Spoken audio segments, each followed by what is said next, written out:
Hola amigos de Cadefi, ¿cómo están? Les doy la más cordial bienvenida a este curso. Ahora en el día lunes nos toca dar una plática para terminar lo que es ya el mes de enero, denominada Papeles de Trabajo para la elaboración anual de la Declaración Anual de Personas Morales. Muchos ahorita están viendo qué pasa con el reciclo, cómo le vamos a hacer para el próximo para este 2022. Sin embargo, acuérdense que tenemos esta obligación todavía de presentar la declaración anual de personas morales de muchas personas que han tributado en el título 2.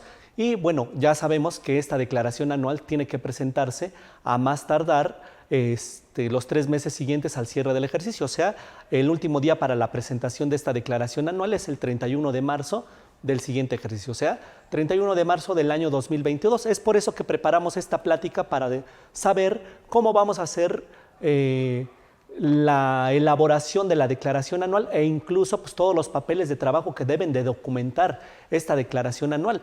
Acuérdense que es muy importante ahora con la fiscalización que tenemos por parte de la autoridad, y no nada más por parte de la autoridad, sino también por la fiscalización o las revisiones que luego muchas de las entidades tienen por parte de las auditorías externas.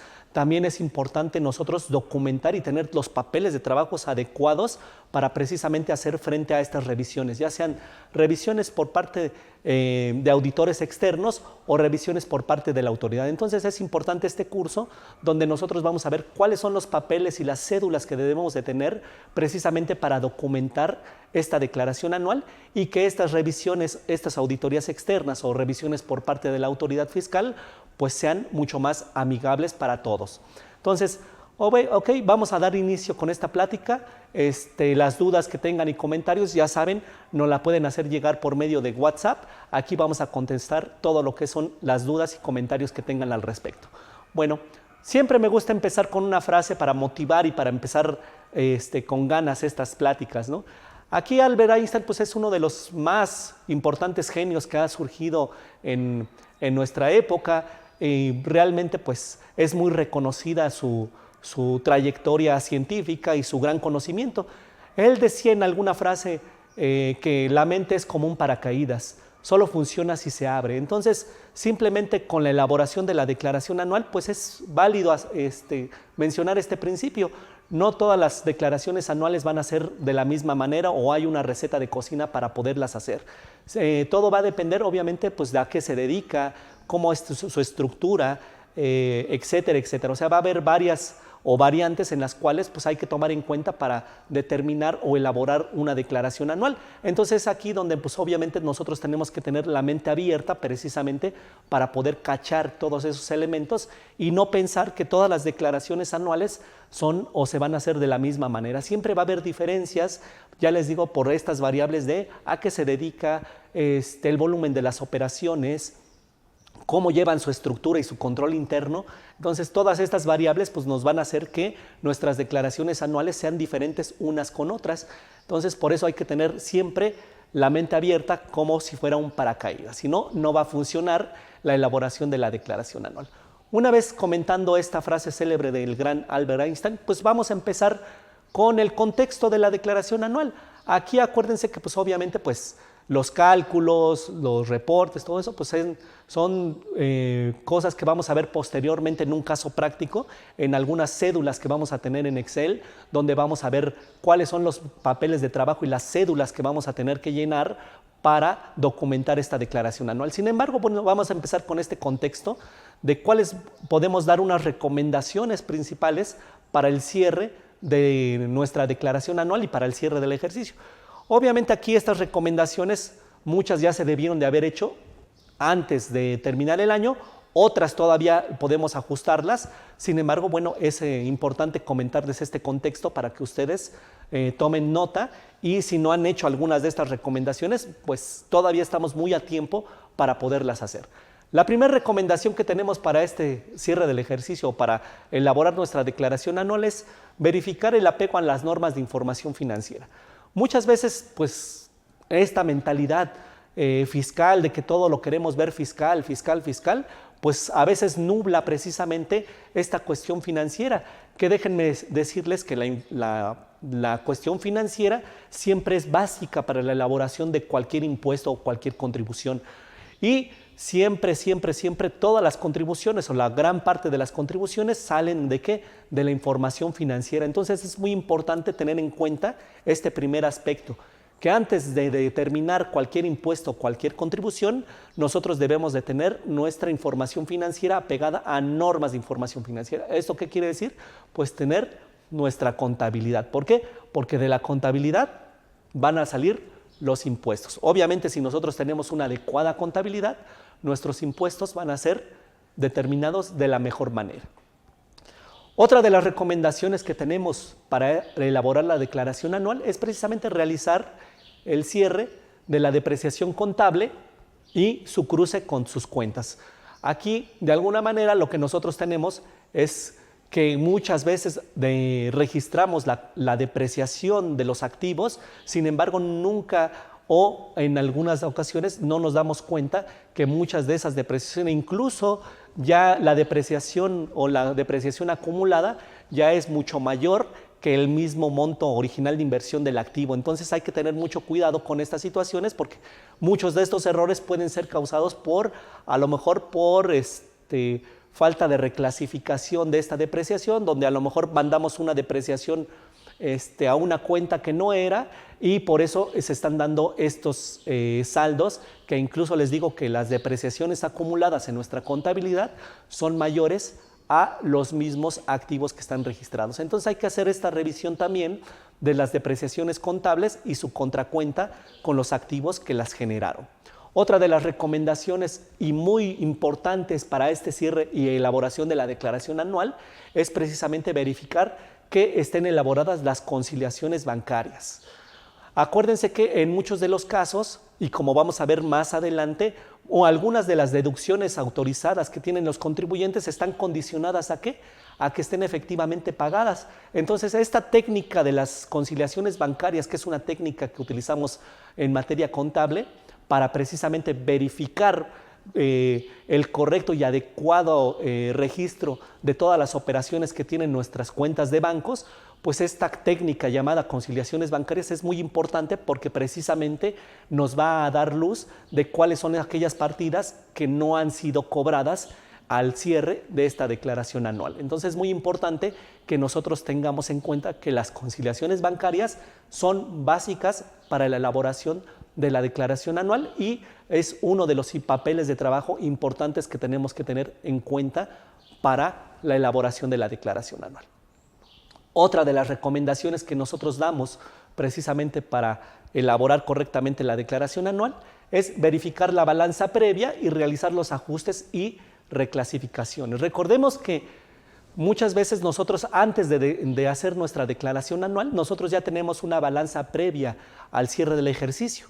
Sin embargo, al momento de realizar lo que son o determinar las contribuciones y los impuestos, pues obviamente hay algunos ajustes o algunas reclasificaciones que se tienen que hacer tanto a lo que es el estado de resultados como al estado de situación financiera. Entonces nosotros vamos a tener una balanza previa para el cierre y posteriormente cuando ya elaboremos nuestra declaración anual y determinemos ya sea una contribución a cargo o una contribución a favor, debemos registrar esos cambios, ajustes y reclasificaciones para ya tener lo que es una balanza ya al cierre del ejercicio. Entonces es importante que nosotros tengamos en cuenta eso y lo vamos a ver precisamente en nuestro caso práctico donde vamos a registrar todos esos ajustes y reclasificaciones precisamente ya con la determinación de nuestras contribuciones. Obviamente también verificar la balanza precisamente para que no haya saldos de naturalezas contrarias. Aquí es muy importante porque cuando nosotros ya estamos elaborando nuestra declaración anual, pues en este caso, si no revisamos con anterioridad lo que es la balanza de comprobación, pues podemos darnos cuenta que incluso existen saldos contrarios a su naturaleza. Entonces es muy importante que nosotros tengamos en cuenta antes de elaborar la declaración anual esta balanza previa y revisar que las cuentas no tengan una naturaleza contraria, o sea que las cuentas deudoras no tengan saldo acreedor y que las cuentas acreedoras no tengan saldos deudores. Es muy importante porque esto va a afectar de manera importante la determinación de los impuestos. Otra de las recomendaciones es obviamente revisar que hayan sido aplicadas y ejecutadas todas las políticas y procedimientos contables. Aquí es muy común hablar, cuando hablamos en materia financiera, de que las entidades deben de tener sus políticas contables, su guía contabilizadora, todas sus políticas de cómo van a ser los registros, tanto en activos como en pasivos, cuentas de capital. Entonces es muy importante que si ustedes en sus entidades tienen este tipo de manuales de contabilidad o guías contabilizadoras, vean precisamente que se estén cumpliendo este tipo de políticas y que estén ajustadas precisamente a lo que la entidad haya o a las necesidades de cada una de las entidades. Entonces es muy importante este punto. Otro de los puntos básicos es precisamente, acuérdense que nosotros vamos a tener algunos efectos fiscales que no son financieros. Para estos efectos, pues obviamente también tenemos que revisar este punto, ¿no? Que todo lo que son los ajustes fiscales, que son algunas como es la deducción de inversiones, el ajuste anual por inflación, incluso el saldo de la CUFIN, el saldo de la CUCA, todos estos saldos o estas partidas que son meramente fiscales, pues tener en cuenta que también se tienen que registrar en contabilidad, aunque sea en cuentas de orden, como lo marca precisamente la legislación fiscal. Entonces es muy importante abrir dentro de nuestro catálogo de cuentas precisamente estas cuentas que no necesariamente son financieras, sin embargo, para efectos fiscales deben de estar debidamente registradas en contabilidad y tomar en cuenta este aspecto que se tienen que registrar, aunque sea en cuentas de orden. Algo muy importante y que prácticamente es lo que nosotros debemos de hacer, no nada más en la declaración anual, sino también durante los meses donde vamos a hacer los pagos provisionales y hacer una revisión exhausta ¿de qué? De los FDIs que expidió el contribuyente y que el SAT tiene en su repositorio. Entonces es muy importante, no nada más para la declaración anual o la elaboración de la declaración anual, sino también para cada uno de los meses estar revisando constantemente el repositorio del SAT para nosotros estar monitoreando cuáles son los FDIs que hemos expedido, tanto los que nos han emitido, y hacer una revisión en el repositorio de manera continua para ver si los FDIs que cancelamos están efectivamente cancelados o si hace falta cancelar algún comprobante fiscal digital. En el caso de las nóminas, pues también es importante ver continuamente cuáles son los comprobantes que se han emitido de nóminas y hacer los amarres correspondientes con las retenciones que nosotros vamos enterando mes con mes. Todo esto o estas revisiones que van a ser mensuales, pues nos va a llevar a que la declaración anual, pues prácticamente lo único que vamos a darle es una palomita. ¿Por qué? Porque ya están revisados durante todo el año todos estos comprobantes digitales y no estamos sufriendo ya al final, cuando acuérdense que ahora, a partir del año anterior, pues muchos de los campos de la declaración anual pues son campos que ya están prellenados y están prellenados precisamente no por datos que da la autoridad, sino por los mismos datos que el contribuyente da a la autoridad, en este caso los comprobantes digitales. Entonces es muy importante que si nosotros tenemos ese control y al final es lo que la autoridad va a prellenar en mi declaración anual, es muy importante hacerse esa política de revisar constantemente la expedición y de los FDIs, tanto de ingresos como de egresos, y también los FDIs de nóminas, para que al final, cuando ya la declaración esté prellenada, simplemente nosotros validemos el dato que ya la autoridad ha prellenado. Y un aspecto muy importante también es precisamente revisar todas las obligaciones corporativas. Muchas veces dejamos de lado esta situación corporativa. Muchas veces nos dejamos guiar por hacer la contabilidad, hacer los registros, expedir el comprobante digital, etcétera, etcétera. Sin embargo, existen también dentro de las entidades y más dentro de las entidades mercantiles obligaciones de carácter corporativo que muchas veces también nos van a servir y van a ser parte de los papeles de trabajo que vamos a tener que llevar para la elaboración de la declaración anual. Por ejemplo, las actas de asamblea. Recordemos que dentro de la Ley General de Sociedades Mercantiles nos obliga a tener por lo menos o a realizar por lo menos una acta de asamblea ordinaria 3 meses posteriores al final del ejercicio comercial. Entonces hay que hacer las actas, porque en esas actas precisamente se determina primero cuál fue el resultado contable o el resultado financiero, y en segundo, pues obviamente si es en una utilidad, qué se va a hacer con esa utilidad, si se va a repartir a los socios o se va a reinvertir y capitalizar nuevamente a la sociedad, pero todo eso viene contenido en estas actas de asamblea. Igual también en el caso de que nosotros demos honorarios a los miembros del consejo, también es importante. ¿Por qué? Porque en estas actas de asamblea también se ratifica precisamente las personas que están integrando estos consejos, ya sea consejos de vigilancia o consejos de administración. Aquí en estas actas se ratifican, ya sea que se ratifiquen los nombramientos o incluso se tengan que dar de baja algunas personas y dar de alta otras personas. Y obviamente también en estas actas de asamblea vienen los montos y los periodos de pago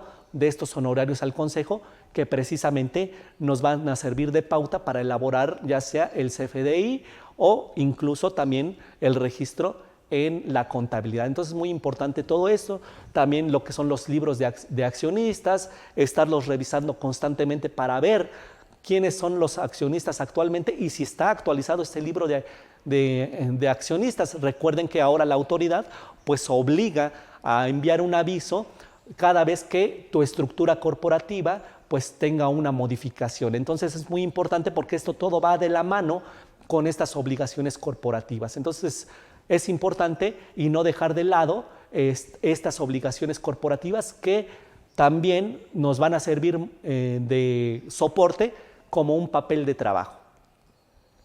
Y bueno, como les comentaba, todas estas obligaciones corporativas, ¿a qué se refieren? Bueno, a la asamblea anual ordinaria y en su caso a las asambleas extraordinarias de accionistas. La diferencia entre una asamblea ordinaria y una asamblea extraordinaria es que la asamblea ordinaria, pues como su nombre dice, son cuestiones ordinarias que comúnmente pues una entidad tiene. Y las asambleas extraordinarias, ahí se discuten cambios a la estructura de una sociedad o de una entidad. En el caso, por ejemplo, de una transformación como pudiera ser una fusión, una escisión, pues en este caso, o una liquidación, en este caso eso no se discute en una asamblea ordinaria, sino se discute en una asamblea extraordinaria. Como les mencionaba, actualizar el libro de accionistas, ahora que precisamente la autoridad toma esos datos o va a tomar todos esos datos en caso de que hoy, que es el último día para la presentación del aviso para las personas morales de cambiarse de régimen, si es que cumplen con los requisitos para cambiarse al nuevo régimen de simplificado de confianza. Si no lo hacen, pues la autoridad va a hacer el cambio automático con la documentación y la información que ella tenga. Acuérdense que estuvo muy insistente desde el año pasado a que los contribuyentes, personas morales, dieran el aviso de quiénes eran sus socios o accionistas. Entonces es muy importante todo esto y les digo, hay que tener actualizado este libro de accionistas para tener en sincronía toda la información.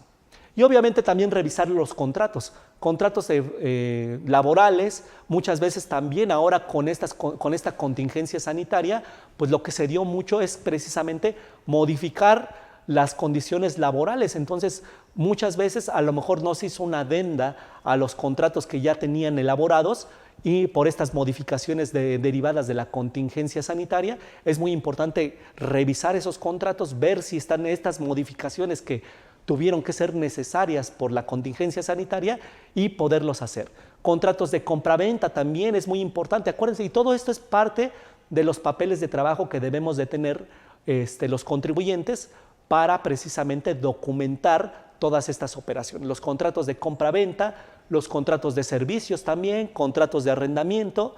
Esto es muy importante también, las concesiones. Muchas veces nos hemos dado cuenta, incluso en la práctica, que muchas entidades han seguido explotando concesiones cuando ya esa concesión pues prácticamente ya expiró y ya no tienen el uso de esa concesión. Sin embargo, esta sociedad o estas sociedades, al no tener esta disciplina de estar revisando precisamente todos estos contratos de concesiones, siguen explotando esa concesión cuando ya expiró el plazo para realizar la explotación de esta concesión.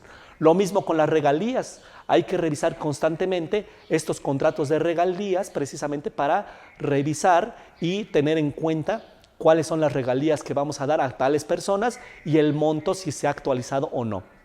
Obviamente, también los contratos de préstamo que comúnmente muchas de las sociedades lo que hacen es prestar, hacer préstamos, sin embargo, bueno, no los documentan. Es importante y les digo, son partes de los papeles de trabajo que nos van a servir mucho para precisamente documentar y en el caso de alguna revisión, pues hacer más amable la revisión, ya sea por parte de los auditores externos o de la misma autoridad fiscal. Y también es importante que nosotros revisemos las demandas y los medios de defensa interpuestos que tengamos todavía en trámite.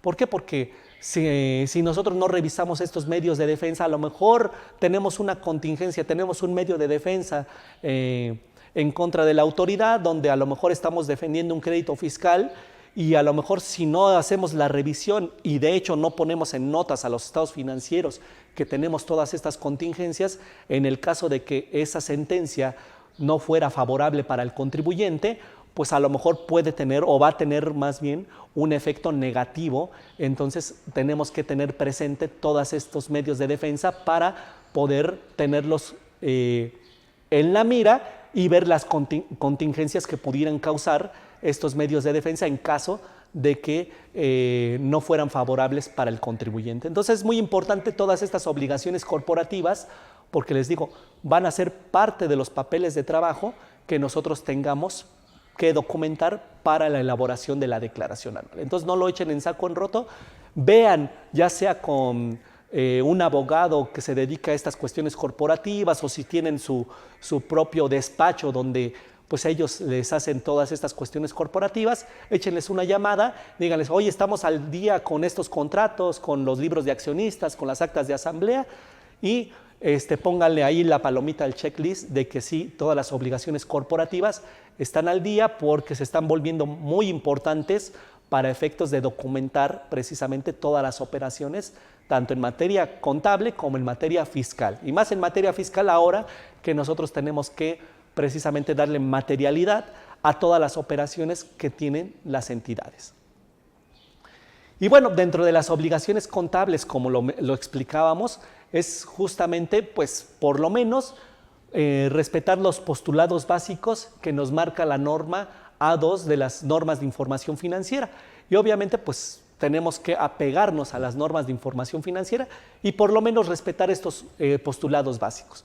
¿Cuáles son estos postulados básicos? Pues el primero es la de sustancia económica, que va muy ligado también ya ahora en estos últimos tiempos a lo que es la materialidad en cuestiones fiscales. La sustancia económica es ver si realmente ese acto o esa actividad que se está realizando o está realizando la entidad tiene una sustancia económica que realmente afecte y que sea tan importante o sea considerada para poder afectar precisamente los resultados de una entidad. Lo mismo pasa con la materialidad. Muchas veces hay algunas erogaciones que dicen, oye, es que estas erogaciones no tienen sustancia económica, o sea, las hace la sociedad, sin embargo no hay una sustancia económica. Por ejemplo, supongamos que le pagan el viaje o las vacaciones al socio junto con su familia y sale ese desembolso o esa erogación de la misma entidad, sin embargo, tú sabiendo contablemente los postulados básicos y de sustancia económica, vas a decir, ¿sabes qué?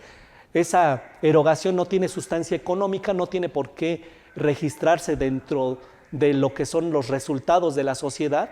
¿Por qué? Porque esa erogación, a pesar de que la hizo la sociedad, realmente no tiene una sustancia económica como para poder impactar los resultados, entonces yo la tengo que contabilizar de una manera diferente. ¿Por qué? Porque salió la erogación de la sociedad, sin embargo hay que tener en cuenta que esa erogación pues realmente no es prácticamente una erogación que tenga una sustancia económica o que sea parte de la actividad de la sociedad, sin embargo hay que registrarla y no vamos a impactar a los resultados. Obviamente también respetar lo que es el principio básico de entidad financiera, que es prácticamente tener en cuenta que la personalidad jurídica de los socios o accionistas de una sociedad es independiente a la personalidad jurídica que tiene la propia entidad. Y obviamente cada una de las entidades pues hay que verlas por separado, no mezclar, por ejemplo, la contabilidad que tienen los socios o accionistas con la contabilidad que tú haces para la entidad financiera, sino que hay que tener por separado precisamente todas las actividades que tienen los socios o accionistas con la entidad financiera. Entonces, porque todas las entidades tienen su propia personalidad jurídica diferente a la de los socios o accionistas.